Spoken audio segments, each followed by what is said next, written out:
अरे राजा जी खजनवा दे दो, रानी जी गहनवा दे दो, राजा जी खजनवा दे दो, रानी जी गहनवा दे दो, राजा जी खजनवा दे दो, रानी जी गहनवा दे दो, राजा जी खजनवा दे दो, रानी जी गहनवा दे दो।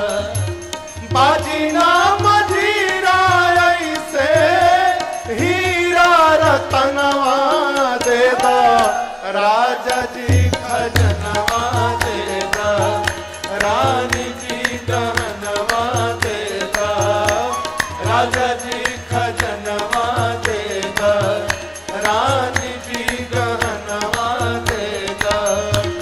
बाजीना मजीरा ऐसे हीरा रतनवा दे दो, राजा जी खजनवा दे दो, रानी जी गहनवा दे दो, राजा जी खजनवा दे दो, रानी जी गहनवा दे दो। महाराज बोले क्या चाहिए? दासी बोली हल्का हंसुली काड़ा छाड़ा, बाजू बंद झुमका डाड़ा, हल्का हंसुली काड़ा छाड़ा, बाजू बंद झुमका डाड़ा, हल्का हंसुली काड़ा छाड़ा, बाजू बंद झुमका डाड़ा, हल्का हंसुली काड़ा छाड़ा, बाजू बंद झुमका डाड़ा।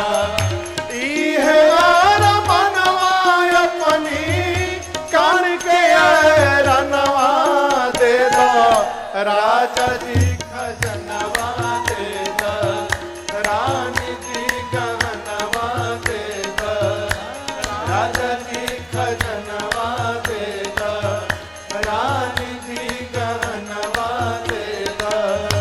इहे यार मनवाय अपनी कान के रनवा दे दो, राजा जी खजनवा दे दो, रानी जी गहनवा दे दो, राजा जी खजनवा दे दो, रानी जी गहनवा दे दो। दूसरे से पूछे तुमको क्या चाहिए? बोली अरे पाँव के पैजनिया दे दो, कमर कर धनिया दे दो, पाँव के पैजनिया दे दो, कमर कर धनिया दे दो, पाँव के पैजनिया दे दो, कमर कर धनिया दे दो, पाँव के पैजनिया दे दो, कमर कर धनिया दे दो। इहे बाबी चरवा अपनी करके कंगनवा दे दो, राजा जी खजनवा दे दो, रानी जी गहनवा दे दो, राजा जी खजनवा दे दो, रानी जी गहनवा दे दो।